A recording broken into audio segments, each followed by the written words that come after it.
شروع کرتی ہوں اللہ تعالیٰ کے نام سے جو بڑا مہربان اور نہایت رحم کرنے والا ہے۔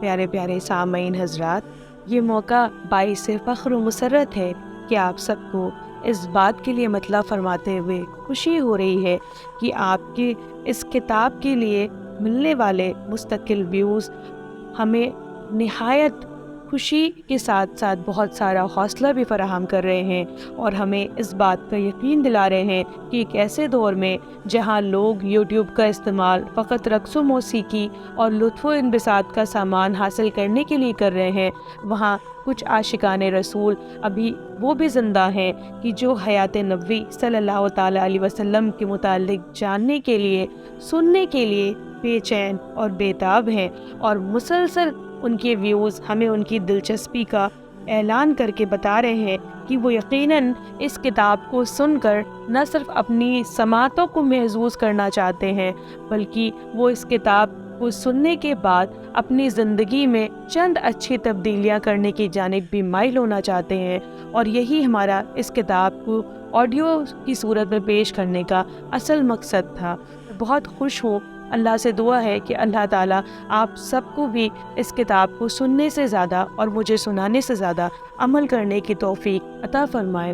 علامہ اقبال نے کہیں لکھا تھا کہ عمل سے زندگی بنتی ہے جنت بھی جہنم بھی، عمل سے زندگی بنتی ہے جنت بھی جہنم بھی، یہ خاکی اپنی فطرت سے نہ نوری ہے نہ ناری ہے۔